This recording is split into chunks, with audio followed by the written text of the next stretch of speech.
Hi, my name is Jesse at Trash Panda, and this disc has these crazy funky dimples on it. And so does this one, as well as this one, and well, all of these do, because they were made by this company called Ching Sports. And in this video, I want to share the relatively confusing history behind the company, talk about the incredibly interesting technology that they pioneered, and see if I can get a birdie using only these discs at one of the hardest courses in Colorado.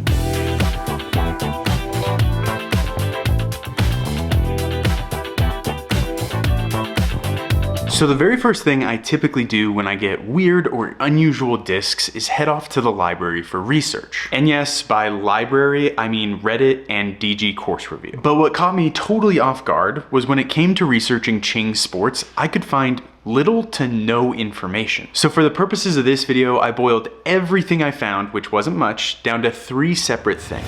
Maybe the most surprising fact was that Ching wasn't originally known for this crazy dimple technology. Instead, they became well known for 2 innovations. The first was the full color stamping method, and the other, which is kind of crazy, is that they're credited as the inventors of the portable basket. So from around 1997 to 2003, they partnered up with Innova, and in exchange for their portable baskets, which Innova could license and sell, Ching was able to use their full color stamping technology on Innova discs. And it seems that actually went a step further, where they were white labeling certain Innova discs as well. But then somewhere along the lines, that relationship ended and Ching moved their manufacturing. Funny enough, the way I know this isn't actually from the library, but rather the discs that I have, because engraved on the bottom are the words "Made in China." And if you compare this with the list of PDJ approved discs, it seems that was the time where their production switched, which also became the very first time we saw their wild dimple technology. But before we get into why it exists, I want to talk about what exactly it is. As you can see, basically there are these large dimples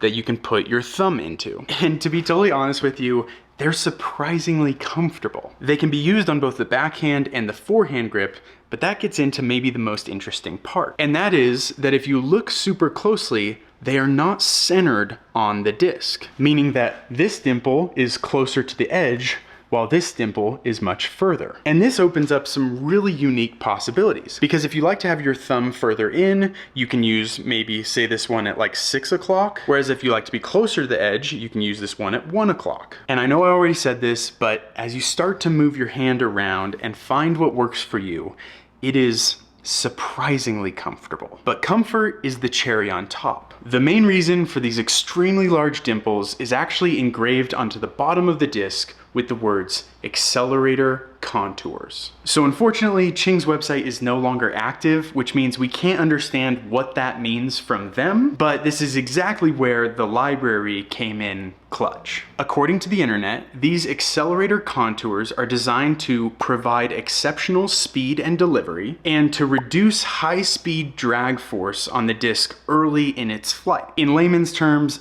these dimples are designed to do what golf ball dimples do for golf balls. Now, a super interesting point here is that these dimples are extra large compared to anything in disc golf. We've seen super small hexagonal dimples that Latitude tried out, and we've seen more standard sized dimples that the likes of Gateway and Quest AT tried. But these are massive. Now, at this point in disc golf, it's pretty much been widely accepted that dimple technology doesn't do much for our sport. But what's wild to me is that not only are these different than anything in the sport, but these accelerator contours on the putter, mid, and fairway are different than the contours that exist on the distance driver. Now, I don't know how I'm going to be able to show you this. Yeah, maybe with the lighting. But basically there are 5 of these like wider contours on the disc. And funny enough, on the bottom of this disc, it actually says draft technology. So we've got accelerator contours and draft technology on discs that span anywhere from 2004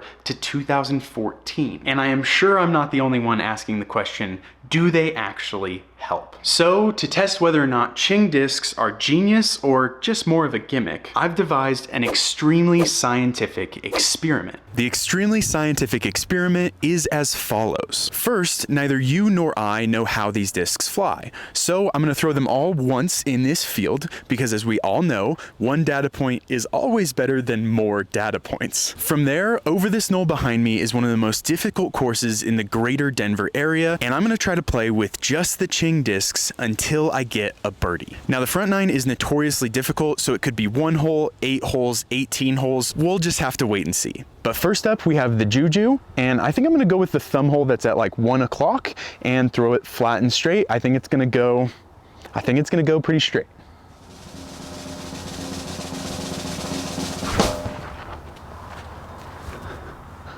Ooh, little bit of turn.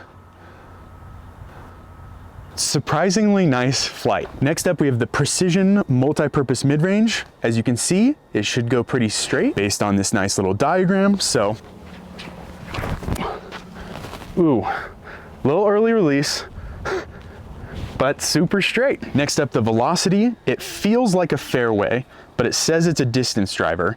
And it says the same thing for stability, so flat and straight.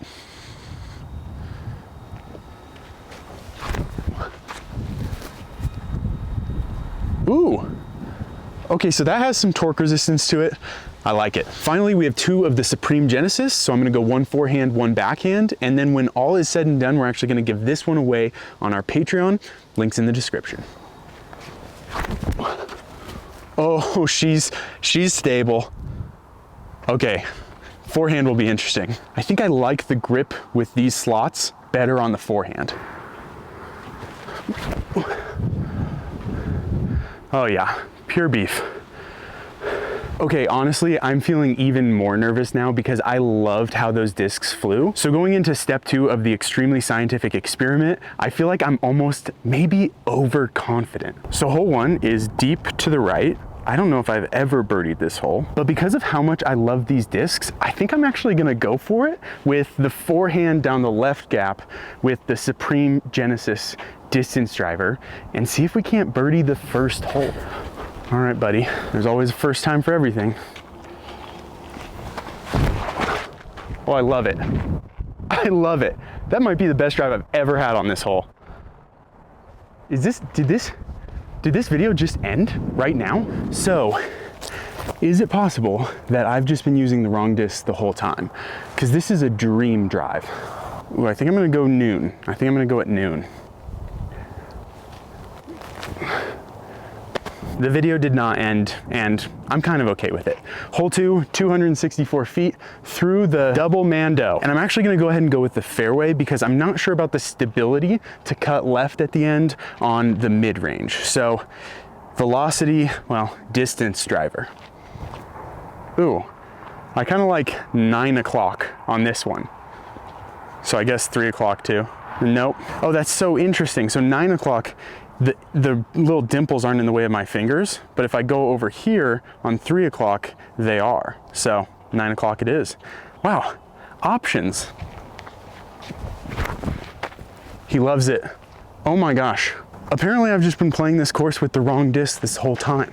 All right, so fairway was probably the wrong play because I juiced it, but I might have given the basket a scare, so I'll take that. And now, really, I just have to throw it in because I can stop when I birdie. So it's kind of like a match play situation.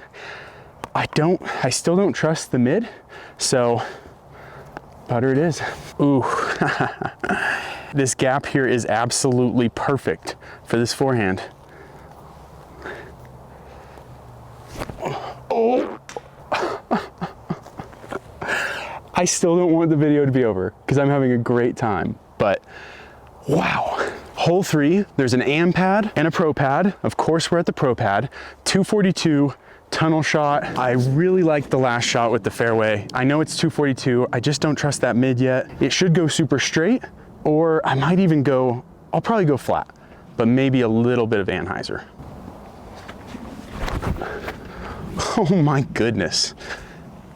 Okay. That's fine.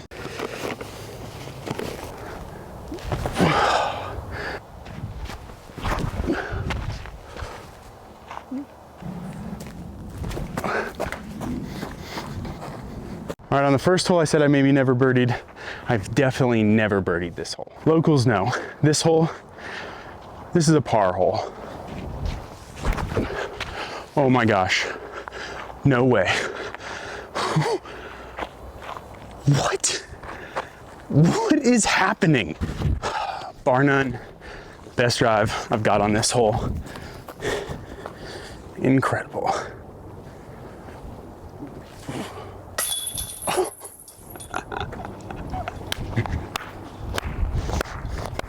I cannot believe that of all holes, it's over on that hole. But hey, the results of the extremely scientific experiment speak for themselves. And no, it wasn't scientific in any way whatsoever, but it was fun. And at the end of it all, that's what it's all about.